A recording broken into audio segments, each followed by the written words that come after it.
Hey guys, you're watching VaulSC as always. We're going to take a look at a game of infiNity between YuJing and Nomads, just the vanilla, straight up factions, not the sectorials. It's going to be on the mission Firefight, so let's just go ahead and have a look at the battlefield.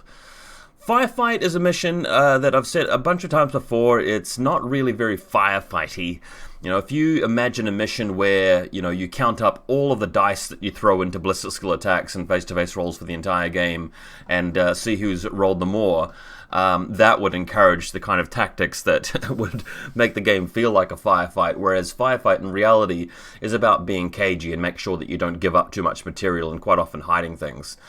Having said that, let's have a look at the table. So, grab what color we're going to get today. I'm feeling like green. There are 3 panoplies in the middle. Collect more stuff out of the panoplies than your opponent. You get some points for that. The deployment zones are a fair bit bigger than usual, so like 16 inches out, something crazy. My opponent is Matt. He's normally a Caledonians player. He's recently picked up Nomads, so he's trying them out. Bear in mind that this may not be the most high-level game, just considering that I'm playing a list which is really designed to bring on a few models off my shelf that I don't normally play, and he's got quite a limited Nomad collection at the moment, so his list is kind of determined by the availability of models and what's painted. So YuJing over here. We basically roll for table sides, first turn, that kind of thing. I decide to pick the table side. He decides to pick... no, wait, what was it again? So my opponent is going to be going first for this game, and I am picking the table side. That's right, now that I remember. So I'm taking this side over here. You know what, why don't we go have a look at the army list for this one? So we'll grab them. My army list here is one that is going to be limited insertion and is sort of based around the whole what do you call this guy, Dalfei Lieutenant with Spitfire. He's going to be a bit of a centerpiece in a situation where I get to go first. I won't be going first this game, so sadly his infiltration's a little bit wasted. One of the weaknesses of this profile in my view. But the thing is, he can get some damage done. You can put him out on top of buildings and spots where normally you wouldn't be able to get a heavy weapon to. So by having an infiltrating heavy infantry, camo state, Spitfire, who's also your lieutenant, backed up by the chain of command combo here with the pheasant, potentially you can get a fair bit of damage done. Of the available pheasant rank profiles, I'm not a huge fan of this guy, but when I do take him, I usually go for the mad traps just because you've got chain of command to allow you to have an aggressive lieutenant, and then your mad traps are very, very useful for defending your deployment zone. Krakot, as good as he'll ever be, as good as he's always been. The Red Fury is one of my favorite profiles, really. The guy gets a ton done in shooting and close combat. He's very effective and efficient, and he's immune to jammers. So important. The Doctor there, ready to support the Yanhuo. The Yanhuo is going to be sitting there with Armor 5 and cover, and the Doctor's going to revive him if he goes conscious. A very, very powerful combo that we'll see in this game is, something which causes your opponent to take some awful risks. And if they get even a little bit unlucky, sometimes the Yanhuo can just run away with the game. The Flash Pulse bot and Sensor bot, just the 2 starter set bots, can't go wrong with those. They've always been good.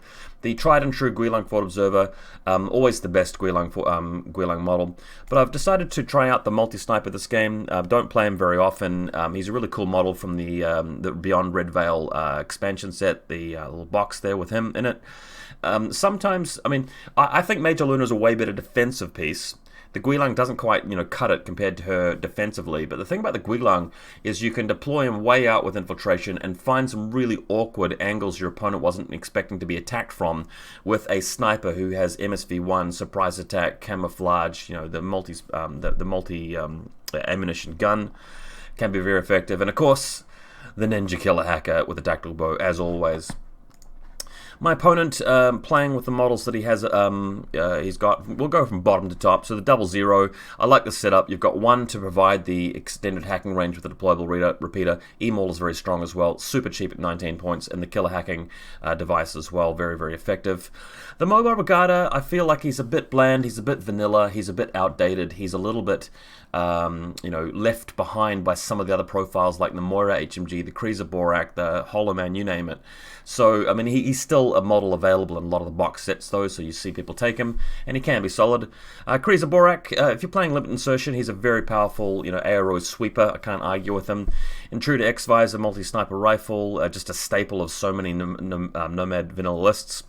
Hellcat Spitfire, yep, this guy's kind of cool. You've got the Lieutenant hacker there to put up control jump to combo with him, so that can be strong if you can get him into the back lines.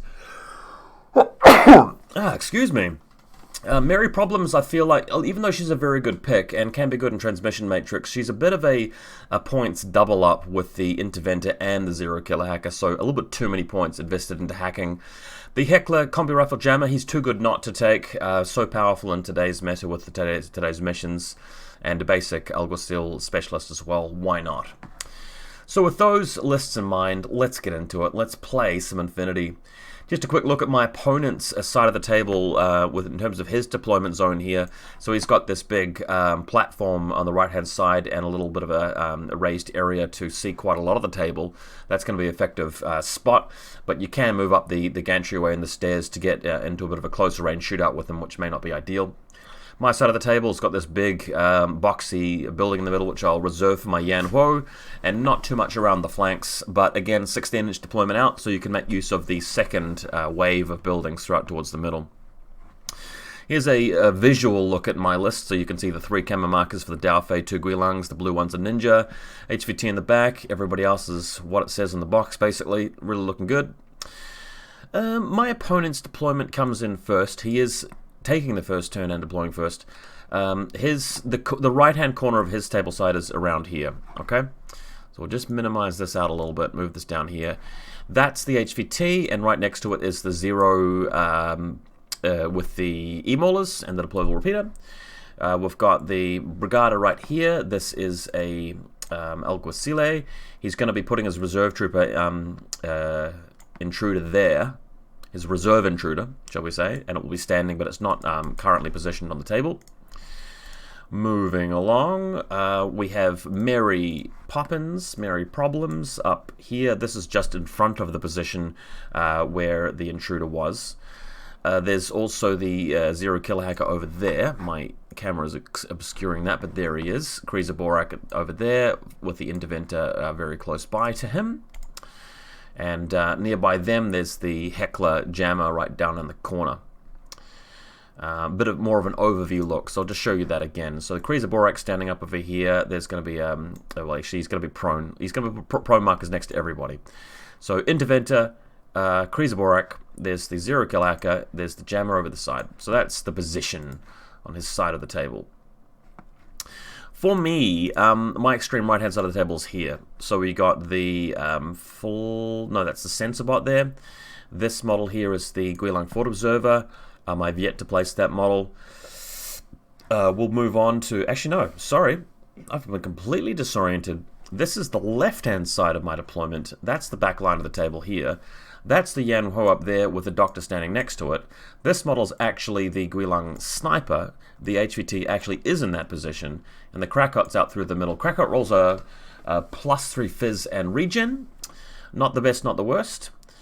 We'll have to move towards the center of the table to see some more. So there's the Yan Ho there, plus the Doctor next to him. Krakot through the middle. The Daofei is hanging right back here. Sorry, no, that's the Daofei is the reserve trooper. The Guilang Fort Observer's right here. These mine markers are actually mad traps. I'm just using them to represent the mad traps since they're not in mark state, they're revealed. And of course, you've got our Chain of Command Pheasant hanging out right there. And this guy over here is, in fact, the sensor bot. Beautiful look at the wonderful Yan Huo, packing a punch at long range. And there's another close range shot of our beautiful Pheasant. My opponent's reserve trooper is this intruder, which we talked about earlier. Intruder just standing up watching a good section of the table. My reserve trooper, sorry, I'd forgotten to take a photo of where my ninja was, so I'm just doing that now. He's right in front of Mary Problems. Bear in mind that Mary Problems will probably kick his ass, even with surprise attack and red rum, if he's not lucky. And, you know, there are going to be repeaters sprouting up everywhere, and the ninja might just want to lay low for a bit, if you know what I'm saying. So Daofei Lieutenant just hanging out here right next to the Krakot, and it's going to be first turn Nomads. So what we do here is my friendly Nomad player here wants to move across here without standing up because he knows that the Yan Ho pictured in the distance there will fire some devastating missiles right here and blow up the Interventor. So he's moving this thing out of the way. And then we have the shootout. Okay, so big cruiser going at it. Why don't I just quickly load up my dice calculator? I was talking to my opponent a fair bit about dice calculator in this game since he's a bit newer to it, and why don't we all look at it together just to illustrate what this is like. So if we go to Heavy Infantry Cruiser Borax, what we're going to discover here is that the cruiser definitely has the better odds to take down the Yan Huo. But what we're going to be talking about is risk versus reward and how the game changes if we get one of the outlier results, if we get something which isn't really expected but happens anyway. So we're picking the Heavy Infantry Yan Huo, and we're going to give him a missile launcher blast mode. Blast mode's better because it subtracts 3 armor from him rather than 2 when it ignores the cover. So we'll go range that.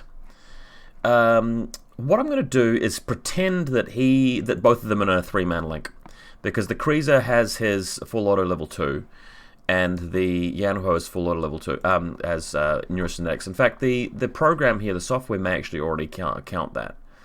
Let me just roll a dice and just see what stats it's involving. Show modifiers. Okay, so the full auto bonus does not stack with fire teams, but it's still including it. And opponent's full auto grants -3 ballista skill, so it should be working. So active model cruiser, BS13, +3 range, -3 cover. No, I didn't put our friendly Yuan on cover. Let's roll it up again. Show modifiers. Okay, so cruiser going in there with 5 dice. He's got range. He's got cover. That cancels. Net BS is 13. Correct with 5 dice. And reactor model 14 minus cover plus range minus full auto. Net BS is 11 with 2 dice. Okay, so let's come and have a look at it. 54.30% chance that the Yan Huo takes 1 wound. That's fine because Nomads have lost an order. They need to do damage to win the game. I can voluntarily fail guts and just hide the Yan Huo after that, keeping his points there. So that's not a bad result at all. A 20% chance that the cruiser will take me directly to unconscious. Again, that's fine. The doctor moves over and revives him. I've got plenty of command tokens to keep re-rolling, so the chance of reviving him is very, very high. 4.75% chance that the Yan Huo is just removed. That's a disaster for YuJing if that happens. It's really bad. You lose a very powerful ARO piece. You've got 50 odd points gone for the sake of Firefight. You'll probably lose the game if that happens. 30% chance neither player succeeds with the order. That's very bad for Nomads because you're pumping orders into something that's getting you nowhere, and once you run out of orders, your opponent can find ways of killing your models, which is disastrous. 14.95% chance the Yan Huo inflicts 1 more wounds on the cruiser. That's not great, for the same reason that a failure when neither player succeeds is not great, but in this case the cruiser is easier to pick on later on, and it just gets closer to that situation where if he dies, there's no doctor, and that's one problem with this Nomad list, is there's no Daktari or anything. 9.65% chance, so just have an under 10% chance that the cruiser will just die, and that's also horrific. So what I'm feeling here is that the cruiser's in not a great spot. It sort of makes sense to do the shooting, but you don't really like it because your odds of actually getting points out of the YuJing player or removing an order are very, very low. The chances of paying any price for that is very improbable, but if that does happen, that's absolutely disastrous. And the chance of the cruiser being removed is way greater than Yan Huo being removed because of that missile launcher, right? So lesson learned, take a doctor, and secondarily, if you're building a list for this kind of thing and you expect to come up against this sort of scenario, it can be better to have a sweeper like the intruder with a smoke do it. So for example, if it's the intruder shooting him, yeah, only 2 dice, but surprise attack, camouflage through smoke grenade, for example, might yield better stats. I'm not going to bother looking that up now. You can do that in your own time, but cruiser, he's good against some things, but sometimes this can be a little bit too risky. What ends up happening though is that we'll come back to it, sorry, so the cruiser actually makes some shots. The Yan Huo tanks the shots. I spent a command token to keep him standing up, and he eventually gives up with the cruiser and does some other stuff. So we've got a 0 putting down a mine and then going back into camo state. We've got the other 0 on the other side of the table putting down a repeater and also an E-mauler nearby. So he's just hanging out next to my HVT here and his HVT as well. So there's the 2 HVTs. Elsewhere, his Heckler with the jammer is moving around here to help protect anybody approaching the Cruiser and the Interventor. And then towards the end of the turn, the Cruiser has one more go at the Yanhuo, going prone as he does so, because he doesn't want to leave himself standing for any potential retaliatory strike from other models in the YuJing follow-up turn. And that actually does rip one wound to the Yanhuo, and he does go prone as a result. Okay, so that was Nomads turn 1. YuJing turn 1, the Krakot, seeing that the Cruiser has actually jumped down and the Intruder doesn't have line of sight on this particular angle, the Krakot doesn't use Impetuous, but then he spends a regular order to climb down the side of this building. Then he starts walking over here towards the position of Mary Problems. And the great thing here is that he can ignore jammers, and if he kills Mary Problems, it's going to allow my Ninja to perhaps move in and possibly hit his Interventor through a repeater or something like that. Maybe. So we move in through here. He does have a camo state 0 around here, so I've got to be very careful. There's also an Intruder covering this line here, so the Krakot has to vault onto the stairs here and then walk back up here and try and deal with this 0 who may or may not break marker state. So he's doing that. The Krakot moving up the stairway, as you can see here. 0 decides not to respond, so the Krakot just crawling around the stairs, edging his way up, staying prone because he's going to come into line of sight of other enemy models otherwise, and then eventually poking around the corner in such a way that if Mary shoots a submachine gun, he can chest mine her twice. That's a positive net result in points, not by much, but I think 24 points versus 28, something like that. Let's just double check it. So Mary is worth 30 and the Krakot's worth 24, so you go up 6 points, which is not inconsiderable, right? It's a game where things could get very tight. So the Krakot does that, moves around the corner, starts blasting. She goes for him with the SMG. Note that he is shock immune because of regen, and if he does take a wound, I'm going to be able to spend an order to regen him, which I'll absolutely do, definitely worth it for a 24-point model. But he tanks the armor save, and either that or she missed, can't quite remember, and she gets shredded by the chest mine. So we can then move the Krakot into the corner. He's run out of chest mines because he used both of them. He's gone prone, and he's just sitting pretty. Elsewhere, moving my pheasant around a little bit just to relocate the mad traps. They're just moving a further bit out before. I can see he had a camo marker down here. He might start moving down this direction, or the Hellcat might appear here. I don't know that he's got a Hellcat for sure, but I suspect it at this point in the game. So the mines, the mad traps are a very good counter to that flank. Also putting the Krakot into suppression fire just in case something decides to come and shoot him to death. The SMG might prove to, so the Red Fury might prove to be useful there. We had forgotten to label data trackers, so we're both selecting data trackers that are unlikely to die. He's chosen his Interventor, I've chosen my Zhanshi Doctor. Okay. Over in my opponent's side, yeah, so we're just taking a photo of this data tracker. So on his side, in turn 2, the Nomad Brigadier here is deciding to move out. Now, he starts down the bottom here. He's going to move up the stairs. He's going to move around here. He's going to come up all the way around here and come along here. So it's going to be a long turn, but all he's really going to do with this one turn is move the Brigada around and move the Brigada around until he comes down the walkway and actually hits the Krakot, because I've got nothing watching the table anymore. The Yanhuo is on the deck. This game, if you haven't already noticed, is going to turn out to be quite a low economy game, as I like to call it, a low resource game with not that much violence, and it's not really much of a firefight because we're just trading one model at a time and not doing any massacres, right? So the Brigadier comes around here. This is pretty decent for the Brigadier. It's 3 dice apiece. The Krakot's going to be up against cover, so -3 for needing 8s, and the Brigadier is BS13, +3 range, -3 suppression fire. So 3 dice 13s, 3 dice 8s. Brigada does manage to win it and kills the Krakot. Also removes his corpse as well, seeing that he had regen. Over the other side, the 0 with the deployable repeater and all that jazz goes over to the objective and raids from the panoply, gaining an armor bonus. So that is a leg up in the mission. You can see the Krakot here, not quite removed yet.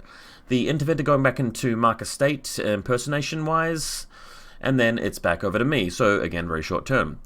Now I decided to make a bit of a play here, feeling like the game, might be a little bit of a boring game, and deciding to try and, do a bit of a more of a decisive thing, even though I didn't really need to. Moving out with the Lieutenant Daofei, and I'm planning on moving around here. I'll avoid the Interventor's line of sight, Intruder's line of sight, sorry, and I'll come up the stairway and eliminate a 0 killer hacker. And then after that, since Mary's dead, I'll reveal my ninja and start going after his Interventor if it comes out of impersonation state, or maybe going after some other targets if he's got any. But hadn't really thought it through, pretty casual game. What ends up happening anyway is that the Brigadier is over here and is gone prone. He's gone next to this little wall here, which you can see through. So he's prone next to this, and he does have line of sight down to this part of the battlefield. And since I used my second shot skill to move into this line of sight, he gets a free discover. He doesn't indeed discover me, and we've got a beautiful Daofei hanging out in the open. Good thing is, though, the Daofei is in a great range band for the Spitfire, and the multi-rifle is going to be just out of range, so I'm going to be on even dice to hit, and he's going to be -6. And I've got 4 dice, he's got 3, and he's quite a valuable target. So the Daofei goes for it, starts blasting into him with a Spitfire, and gets very lucky. Usually you should only do 1 wound at most with this kind of shootout, but the Brigadier fails 2 armor saves and is killed, which is a huge difference in this game because it's all about keeping the most points on the table. A massive win for the Daofei. So Daofei now moving around here. And we had a rules question.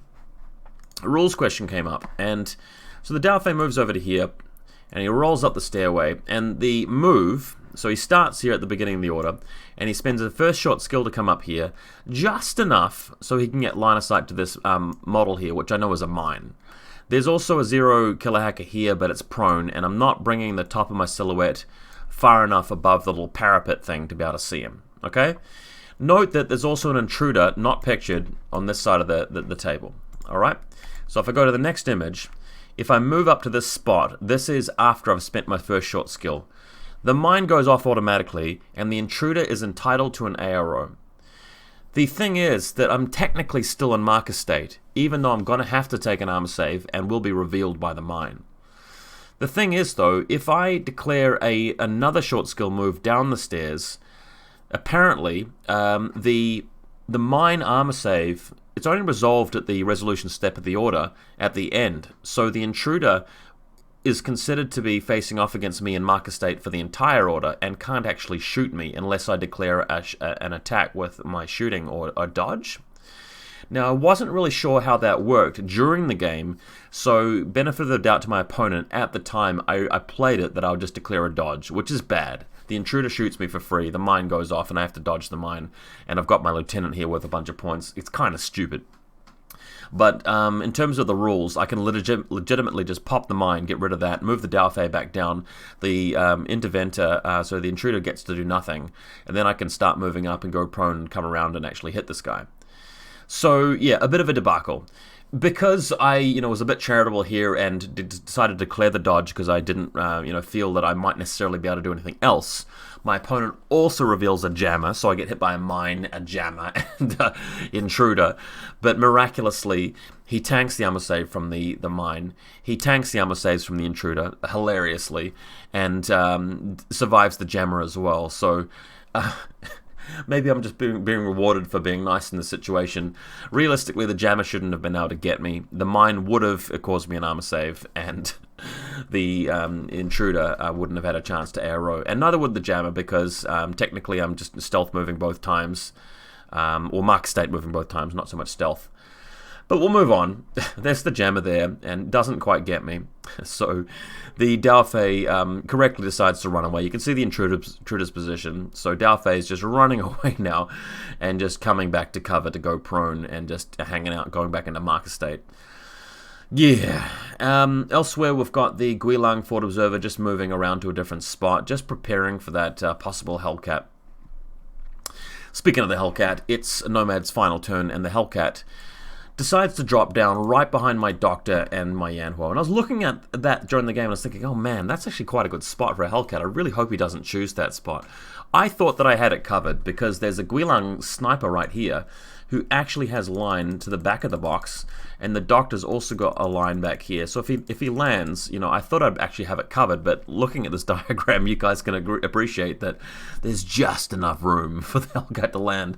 And I have no hacker apart from the Ninja, so the problem there is that I can't hack transport. His Interventor goes for a control jump, and the Hellcat lands. So I could be in a world of trouble here, even though I'm up a bit of points because the Brigada and Merry Problems up to having lost one Krakot. Here we go. So the Hellcat pokes around the corner. It's Spitfire against Zansheet. Now I do have the advantage of range band, but I don't have cover. So BS12 on naturals, hitting on 12s 4 dice.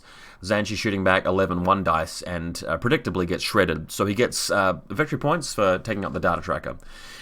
While this is happening, the Yanhuo is successfully able to pass a change face dodge within zone of control. So we move the Hellcat around and he goes for it. And this is quite bad for the Yanhuo. But again, let's come back to Dice Calculator because I think you guys will find this interesting as well. So we go Nomads. We go Hellcats. We'll give him a Spitfire, and we'll give him cover. Alright, and he's going to be at range 0, unfortunately. But he's not going to be in a link team.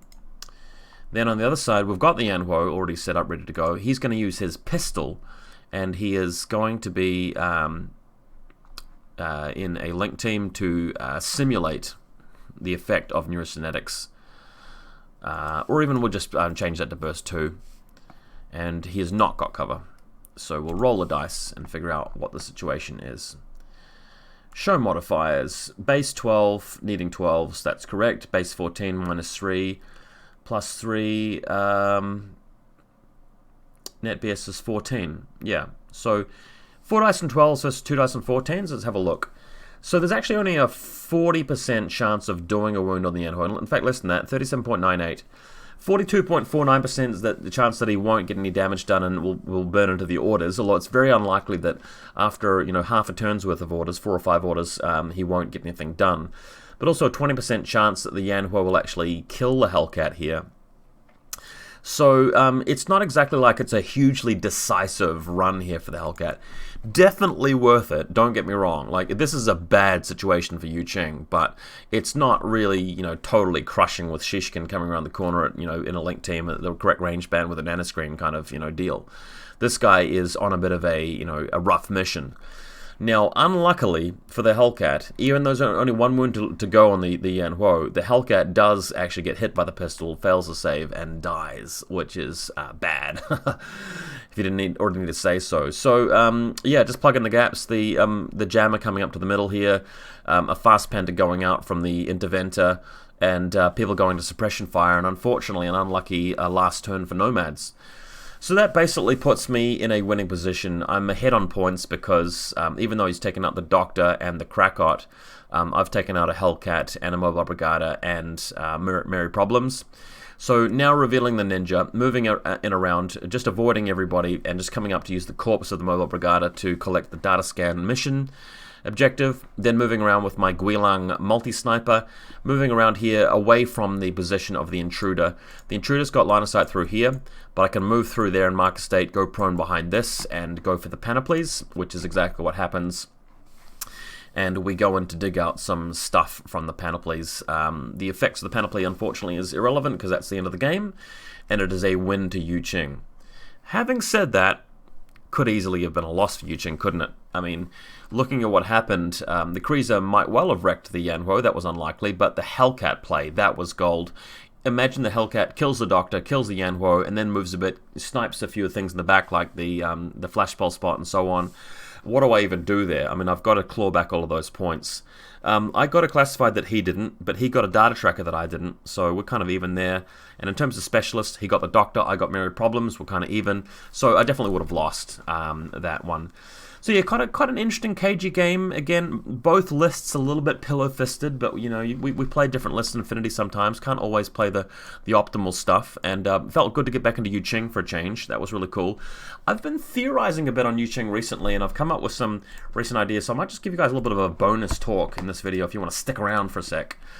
The other night, I was looking at it, and I thought, well, what are some good things for YuJing in 2019 and in the meta at the moment? And I got to thinking about it. And my thoughts were that the Xian Warrior is always going to be solid, and one of the things that you can't really get as much out of in the sectorials. Yes, you can play Imperial Service, but not the other ones. So Xian Lieutenant with the... in fact, the Xian doesn't need to die if you're playing him well, so that's why I like him as the Lieutenant. Even if he's shooting enemy targets, he's got a lot of armor, he can be revived. Just like when we looked at the Yan Huo's dice calculator stats with the Doctor helping him out. So the Shaolin Monks are very efficient smoke generators for him. If you're playing Imperial Service, you have to use the Celestial Guards to spend orders to create the smoke, whereas the Shaolins do it for free with their Impetuous. So I like that model. In terms of fast attack and getting something across the board to kill them, you don't really need the Ruoxi as much as when you've got the Xian Warrior, but I do like the YuJing, because the YuJing stacks with your hacker for controlled jump, and coming on the side of the table later in the game can be very strong because he's good at just soaking up one combi rifle or chain rifle hit before he gets going. Also, the Krakot going through the center with the Red Fury. Then you take everything else you'd normally take, the Guangxi, the Guilang, the Ninja Killer Hacker, the bots, and that sort of thing. And I had 35 points left, and I thought, well, nobody takes the other ninja profiles. Let's have a quick look at them. And if you think about it a bit harder, that 35-point combi rifle DA close combat weapon has a place. If you think about it, like that last game we looked at, the Ninja Killer Hacker doesn't always want to come out of hidden deployment and hack things, especially if you're up against stuff like a repeater network with several hackers and very powerful hackers like Mary Problems and Interventors. Whereas the basic non-hackable ninja can infiltrate that little network, and he can kill things in close combat or shoot things. If you compare him to something like a Crocman Fort Observer or a Spectre, he's doing a similar thing with maybe less ballistic skill, but those things are powerful enough at killing things with a combi rifle midfield, especially stuff like TR bots and things that just terrible against all the mods. That shooting becomes very powerful and kind of worth it for 35 points. Now, if that was the only thing you got for 35 points, I'd say no, not worth it. But he gives you another model which can go and just eliminate things as a disposable throwaway weapon in close combat. So you charge him across there in Mark Estate, move across and whack something, and you can potentially get 35 points out of it. Another funny thing about this list is that anything that gets left out in the middle of the table has to contend with both ninjas and maybe the Guilang and the Krakot. So the potential to swamp a powerful target with 2 or more of these troopers is really quite ball-busting. Anyway, more about YuJing in another video. Really enjoyed this game. Hope you guys liked everything, and we'll have some more content for you soon. I promise.